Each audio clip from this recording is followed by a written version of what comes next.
በስመ አብ ወወልድ ወመንፈስ ቅዱስ አሐድ አምላክ አሜን። በስመ አብ ወወልድ ወመንፈስ ቅዱስ አሐድ አምላክ አሜን። በስመ አብ ወወልድ ወመንፈስ ቅዱስ አሐድ አምላክ አሜን። ሰላም ሰላም ኩርሲ ዝሕልኩም ኩራት ተኸልትና ቻናለይ ከመኝኹም ኣነ ደሕና እየ እግዚአብሔር አምላክ መስገን ከምታ ኣነ ሰላም ኣለኽዎ ብላለኹምዎ ሰላም ክትኮኑ ናይ ኩሉ ግዜ ተስፋይ ትምኒተ እዩ እምበኣር ሎማዓንቲ እንኳዕ ናብ ዓመታዊ በዓል ሊቀ ሰማዕት ቅዱስ ጊዮርጊስ ብሰላም በፅሐና በፅሐኩም ዘርወት ዕፁምቲ እዩ በረከቱ ረድኤቱ ኣይፈለየና እምበኣር ካብ ብዙሕ ብውሕድ ንእሽተይ ስለ ሊቀ ሰማዕት ቅዱስ ጊዮርጊስ ንእሽተይ ፅሑፍቲ ሒዘ ቀሪበ ኣለኹ ናብኡ ከብለኩም እየ ሰናይ ፃንሒት በስመ ስላሴ በስመ አብ ወወልድ ወመንፈስ ቅዱስ አሐድ አምላክ አሜን። ወርሒ ጥሪ ንተመርዓውቲ ሰናይ መርዓ እግዚአብሔር ዝባረኸ ዝቀደሰ ይግበረልኩም።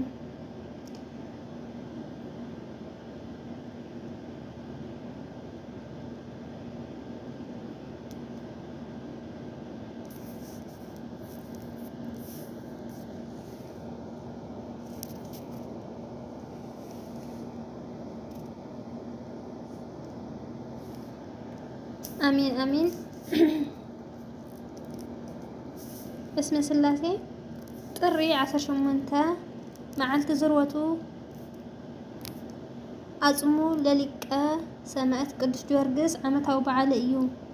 ከመይ ህይወትን ለኢየሱስ ይተአወቅ በላዕለ ነፍሳት መዋቲ ምእንተ ኢየሱስ ኩሉ ሳዕ ናብ ሞት ኣሕሊፎም ይሁና ኣለዉ። ካልኣይ ቆሮንጦስ 4 ተቕዲ 11 ሰማዕት ምስክር ማለት እዩ። በሃይማኖት ምክንያት ዝተቀተለ ዝተጣሓነ ዝተሰየፈ ብመጋዝ ዝተቆረፀ ብእምኒ ደብራ ዝተቀተለ ብሓዊ አንዲዶም ጠቢሶም ዝቀተልዎ ቀቲሎም እውን ብኣፍራስ ዝጎተትዎ ተጋድሎ ዝፈፀመ ሰብ እዩ ሰማዕት ዝበሃል። ሰማዕቲ ማር ቅዱስ ጊዮርጊስ ናይ ድድያኖስ ንጉስ ምኽራይ ሰይፉ ተዘየፈርሕ ብሕማምን ብሞትን ዘየኣምኑ እናእመነ 7 ዓመት ተጋዲሉ እዩ። ቅዱስ ጊዮርጊስ ሎሚ መዓልቲ እናዘከርናዮ ንውዕል ዘለና ናይ ቅዱስ ጊዮርጊስ ርእሱ ይኹን ሙሉእ አካላቱ ብድድያኖስ ወታደራት ክሳዱ ብሰይፊ ቆሪፆም ብሓዊ አንዲዶም ኣቃፂሎም ናብ ጉድጓድ ውሽጢ ምእንቲ ክመውት ደርብዮም ክመውት ኣይከኣለን እዩ። ዘይመውት ሰብ የለን ኣይኮነን ብሓይሊ እግዚአብሔር እናተለዓለ እምቢ ምስ በሎም ስጉኡ ብምንክርኮር ጥሒኖም ደብረ የድራስ ዝበሃል እምባ ወሲዶም ኣዛረውዎ።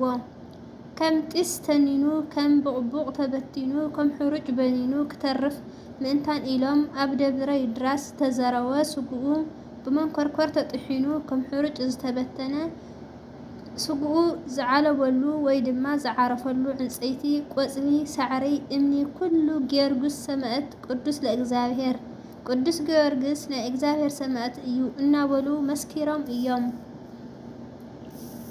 እቶም ወታደራት ንቅዱስ ጊዮርጊስ ኣብ ደብረ የድራስ እምባ ወሲዶም ንስጉኡ ምስ ኣዛረውዎ ናይ ድድያኖስ ንጉስ ከይዶም ሪፖርት ክገብሩ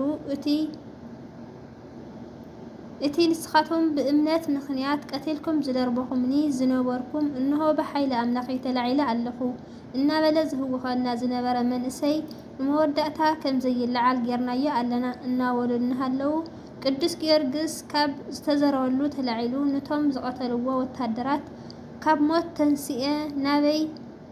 ተንሲኡ ናበይ ትኸዱ ኣለኹም በሎም። ንሶም ድማ ብጣዕሚ ደንጊፆም ፈርሑ። በጃኻ ይቕረበለልና ብሓይሊ ኣምላኽካ እውን ኣሚንና ኣለና ኢሎም ናይ ቅዱስ ጊዮርጊስ ሰማዕቲ ተቐበሉ ተመለሱ ማለት እዩ።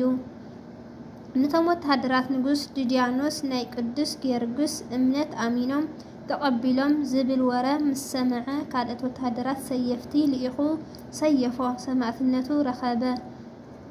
ንኦም ድማ ደሞም ጥምቀት ኮነሎም። እግዚአብሔር እንታይ ይሰኣኖ መንግስቲ ሰማያት ወረሱ። ሰብ ብዘይምርምሮ ብጥበብ እግዚአብሔር ተኣኪቡ ሓደ ኣካል ኮይኑ ከም ቀደሙ ሕያው ኮነ። ዝኣምነ ኣምላኽ ቅዱስ ጊዮርጊስ ጎይትኡ ኣልዒልዎ ስለ ዝመስከረ ሎሚ መዓልቲ ተሓሲቡ ተኸቢሩ ይውዕል ኣሎ። እግዚአብሔር ይመስገን። ብሓቂ ምስክር ምዃን ሰብ ብልቡ ኣሚኑ ይጸድቕ ብኣፉ መስኪሩ እውን ይድሕን እዩ እሞ ሮሜ 10:10 ይብለና በመቀጻል ድማ አብለ ብርሃን ዓለም ቅዱስ ጳውሎስ ለብሐቂ ብንሞት ዘልብለና አምላኽና ከም ዘሎ ምእማን እዩ እቲ ዓብይ ጸጋ ብህይወት እንተነበርና ንጎይታ ኢና ንነብር እንተሞትና እውን እግዚአብሔር ኢና ንመውት ስለዚ ብህይወት እንተነበርና ወይ እንተሞትና ናይ እግዚአብሔር ኢና ሮሜ 14:8 ሰማዕቲ ማር ቅዱስ ጊዮርጊስ ናይ እምነት ጅግና ዝኾነ አካሉ ሙሉእ ሰውነቱ በመንኮርኮር ተጥሒኑ ብደብረ ድራስ እምባ ክዝረው ተገይሩ እዩ ተዘሪኡ ተበቲኑ አይተረፈን ዝአምነሉ ዝመስከረሉ አምላኽ ጎይታ መድኃኒ ዓለም ኢየሱስ ክርስቶስ ካብ ሞት አተንስኡ እቲ ጨካን ንጉስ ድድያኖስ እሕፊርዎ እዩ ከም ቅዱስ ጊዮርጊስ ናይዚ ዘመን ጅግና ሰማዕቲ መን ይኾን ናይ ሰማዕቲ ቅዱስ ጊዮርጊስ ጸጋ ሃፍቲ በረኸት ረድኤት አማላድነት ምስላትና ህዝበ ክርስቲያን ይኹን አሜን። ስለተቀደስ ቃሉ በዓል ቃልቤል እግዚአብሔር አምላክ ዝተኸበረ ዝተመስገነ ይኹን። ናይ ሊቀ ሰማዕት ቅዱስ ጊዮርጊስ በረከቱ ረድኤቱ አይፈለየና። ኩራት ቤተሰበይ ብዛዕባ ናይ ቅዱስ ጊዮርጊስ እዚኣ ትመስል ነራ ቅጽለ ቢለ ድማ ብዛዕባ ተኽሊል ትብል ብአቦታትና ዝተጻሕፈት ንእሽተይ አላ ናብኹ ብለኩም እየ። ሰናይ ጸንሒት ወርሒ ጥሪ ነተመርዓውቲ ሰናይ መርዓ ናይ እግዚአብሔር ዝበረኸ ዝቀደሰ ይግበረልኩም። ተኽሊል ማለት ከለለ እኽበረ ጋረደ ሸፈነ ሸለመ ክብሪ ሃበ ካብ ዝብል ግስ ዝወፀ ዘርኢ እዩ። ተኽሊል ወዲ ተባዕታይ ከምኡ ድማ ጓል ሂዋን ነቲ ናይ ዘለዓለም አማኒ አሚኑ ዝረኽበሉ ናይ መርዓ ስነ ስርዓት ዝፍጸመሉ ዓብይ ጸጋ ብቤተ ክርስቲያን ዝፍጸም ስርዓት እዩ። ብክብር ቃል ኪዳን ዝጸንዐ ዘይፈርስ ሰብ ኮነ ኩነታት ዓለም ሓዘን ኮነ ሓጎስ ክፍለዮ ዘይኽእል ዝተቐደሰ ከለመድያዊ ሕብሪ ዝፍጠረሉ እዩ። መርዓ ደቂ ሰባት መርዓ ብተኽሊል ንምፍጻም እንታይ የድሊ? ናይ ሃይማኖት ሓድነት ክህልወካ ይግባእ። ክልቲኦም አመንቲ ኦርቶዶክስ ተዋህዶ ክኾኑ ኣለዎም። እቶም ተመርዓውቲ ሰባት ክልቲኦም ደናግል ክህልዎም ይግባእ። ካብ ዝኾነ ዓይነት ናይ ግብረ ስጋ ርክብ ዓርሶም ሓልዮም ዝጸንሑ ሰባት ክኾኑ ኣለዎም። ናይ ክልቲኦም ድልየትን ሓልዮትን ፍቓድን ሓድነትን ስምረትን እቶም ዝምርዐውዎ ዘለዉ ሰባት ክህልዎም ይግባእ። ካብ ናይ ወለድን ቤተሰብን ጽልዋ ነፃ ኮይኖም ኣሚኖም ፈቒዶም ምስ ኣባ ነፍሶም ክፍጽምዎ ኣለዎም። ክልቲኦም ቃል መሕላ ዝፍጽሙ ኣብ ቅድስት ቤተ ክርስቲያን ክኸውን ኣለዎ።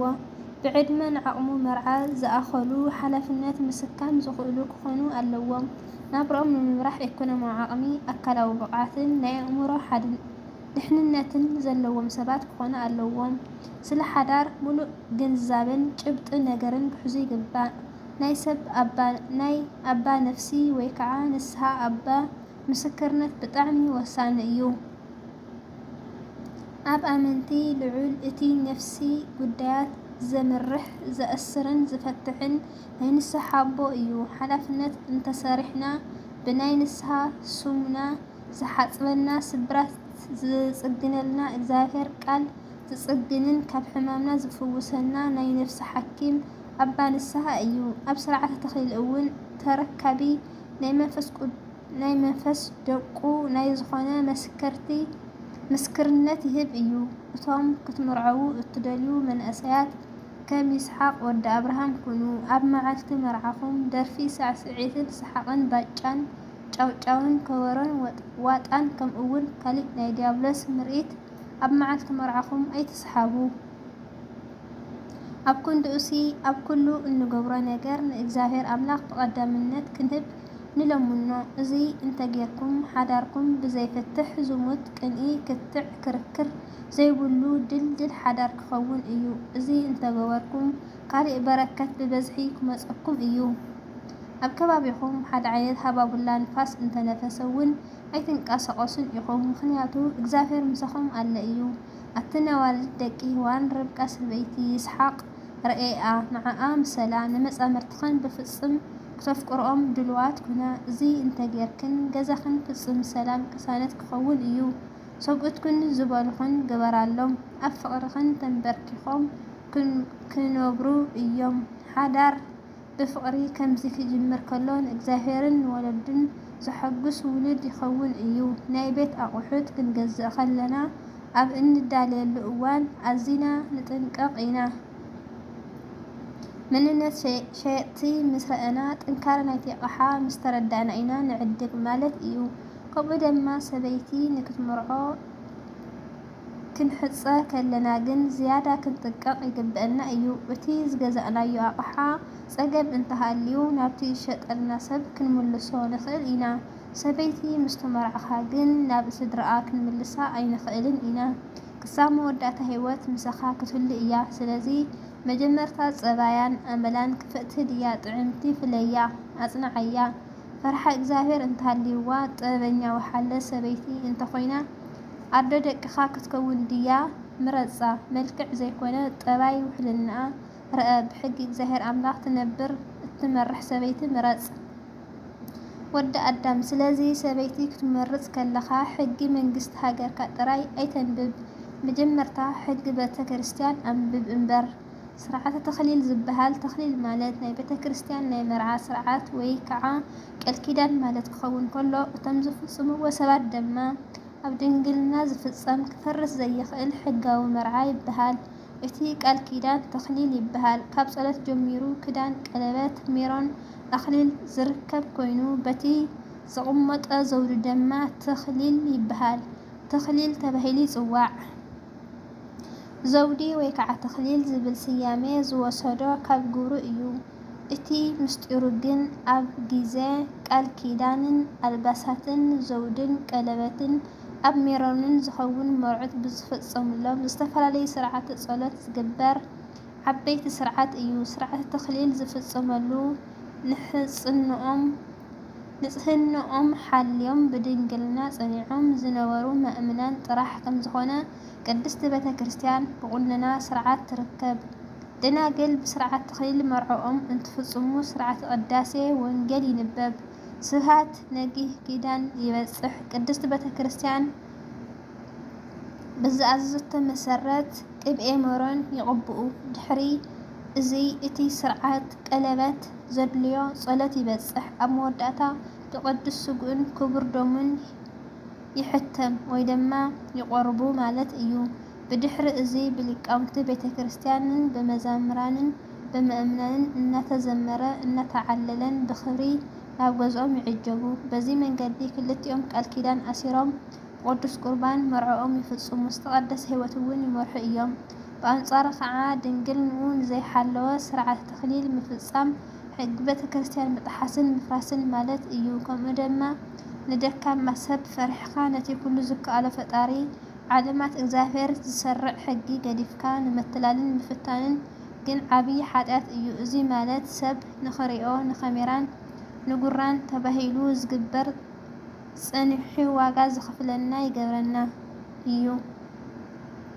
سب كنحقوس إلنا إجزاهير كاب نحزن بحقن بسرعة تمرحنا فطارنا كنحقوسو خمس قبلنا مصحفت تقاليز إيو نأزي وزيت استبارخ حدار استبارخ تأزاز ولد يفري حق إجزاهير زخبر سب عدمت عنا يركب سلام هيوت يمرح نابر هيوت محدر إجزاهير يخون كابزي زعب صقا يلن حدار وي كالكيدان أبزا مدري كوينكا نتا التمصو سماوت بوتا بحوار كوينكا اتنبرلا فرد صدقي تفريلا من قد دحنت إياه مرعون مرعتن أنا أخي بين خي بملؤ لبي يفكرك إياه يولا أنا نعخا بينخا بملؤ لبي يفكرك إياه تبلو زاهر دما طبب مقوسن مستوعدن فلتتن فقرن تحتنا مستعقستي يعدل ورح طرين تمرعوتي سناي مرعا لا إجزاهير زبارخة زقدس يقبر لكم يولو يا أوزاز حفتي كأمنة أبوية مسئليا كرات بيت السبي يا ودس لا تنتظرون تسفاي قدبر تمرعوته بدقامي مرعاكم استبارخة استقدس يقبر لكم حقاتامي إذا فيديو حوسس لبلا منامن كيتولني مجمريا بزعبا لك سمعت قدس جوارجس لما أنتي عسى شمونت تطري عمتها وبعلو زروة عصمت ينيرو بزعو انيرا قلصنا بلا دما بزعبا تخليل كهبنا خاب صحفوا أي حزلكم قريبا نيرا كبرات بيتسبي ያው ነረን ነፃነት እዚህ መስል ነይሩ حدش تلخونكم سبسكرايب لايك شير بمبار ቤተሰብኩም እንትገበሩ ላይ መተባ አዘየ መስግን አውዚ ወድ ያለሁ ባይ ባይ